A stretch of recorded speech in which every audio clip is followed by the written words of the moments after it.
Hello everyone and welcome to episode 2 of RopeTalks. Today we're back at the Soundbar on Duke Street and we're going to talk to one Alan Gibbons. Alan's an author by day, but he's also a keen activist and campaigner in the Merseyside area. Let's see what he's got to say.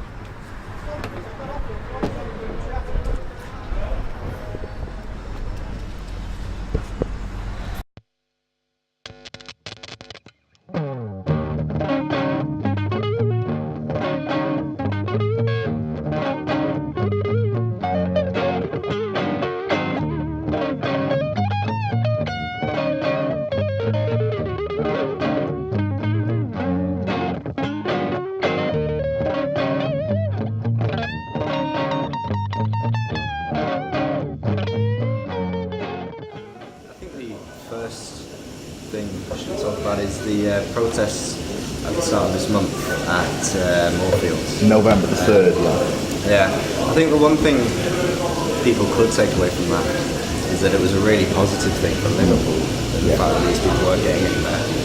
But could it also be a negative thing that, again, these people have come to Liverpool to try and make their voices heard, that they're targeting Liverpool? Why do you think they're doing that? They said it openly. The meme before the November 3rd demonstration said that they were going into, I think the phrase was something like the jaws of the red beast or something. Yes. So they see it as a challenge to come to what's perceived as one of the most left-wing cities in Britain. Of all the social issues we have in this country, of which there are countless, the likes of national action, do you think they're a direct result of deprivation of perhaps even, it may even structure this particular government and austerity, or do you think that over time and over generations it's just passed down and there will always be that sort of thing going on? I think there will always be a hardcore. I mean, you look at lots of places where, say, the British Union of Fascists had some roots. Then you had the National Front had some roots in the same area. Then you'd have the British National Party. There's a continuity of the hardcore of the fascist right always trying to stimulate things. How does the left try and appeal to, say you've got someone who doesn't know too much about politics, but they know that their current situation in life, for whatever reason, is not ideal. How do you stop them from going over to something which they may feel at home with, something more extreme, so on the right, which, as we've seen time and time again over the years, is perfectly possible, in fact, is often deprived areas are a hotbed for fascism and things like that. So how does the left appeal to these people? And it's got to be more than just opposing fascism. I mean, you can turn up and you can oppose the demonstration, but you've got to give hope. Yeah. You've got to give an alternative. I mean, I grew up as a young guy in a working class town, and lots of members of my family were, really racist. Now, what was it that meant that I looked towards the left? It was a number of things. Number one, there was an active Labour Party and an active Communist Party in the town that I'd heard of.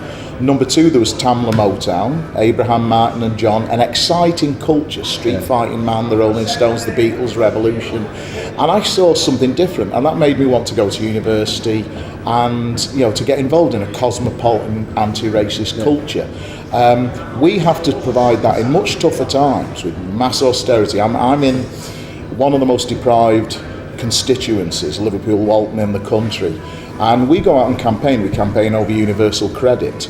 We're trying to demonstrate that a Corbyn-led Labour government could make an absolutely profound change to their lives. So what is it about Mr Corbyn himself? You talk about your constituency, Liverpool, Walton, but the rest of Liverpool and Merseyside as well. What is it that they should be looking for in Corbyn that is going to change their lives? I think the first thing about him is not being a professional politician. I mean, obviously he's been an MP for all these years, but he's never been the slick professional politician. A professional politician tries to work with the most convenient careerist mainstream. Corbyn did exactly the opposite. He stuck to his principles, he knew he was a minority of a minority, and he earned the respect of people because of that. But much more important for me than the man is the movement. There's 550,000 Labour Party members in the country. It's quadrupled. It's that movement that matters. And I mean, Corbyn speaks to that movement every day. you know, and so there is a fit like hand in a glove. People like McDonald, people like Abbott, who are proved and tested for generations now at sticking to the principles. And the only way to ensure they continue to stick to the principles, much as I respect them, is the most active membership possible, the most active electorate possible. It can never be about one or two people, because those people can be broken.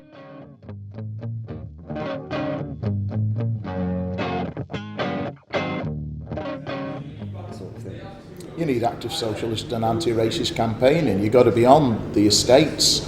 You've got to be providing an alternative. I mean, if you're doing casework over universal credit and making a material difference to somebody's life, they're more likely to listen to you when you say, it's not the black guy or the Muslim guy over there that's endangering your conditions of life. Yeah.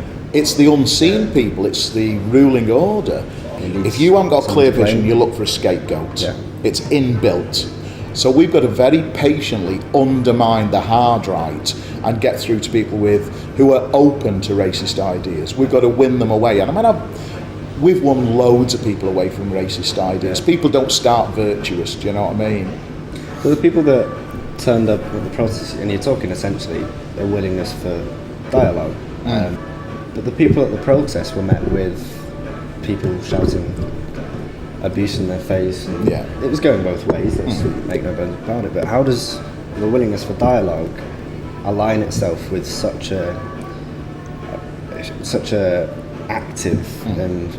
Because you've got two constituencies. I mean, this was a dozen hardcore fascists coming from outside of our city to pollute the political atmosphere. What would you say to them?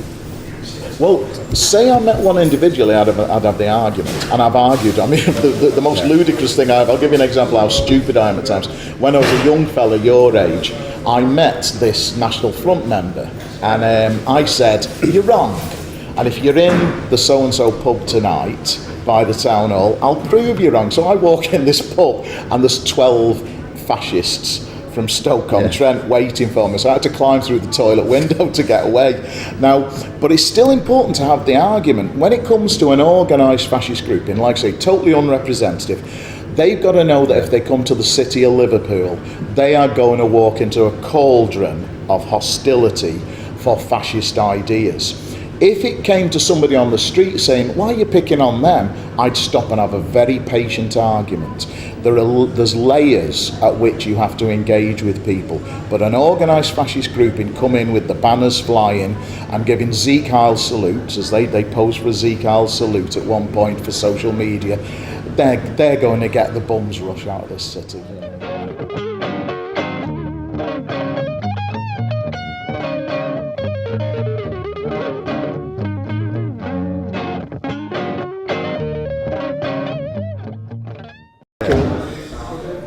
And this is why my face is all over Ropewalks sites.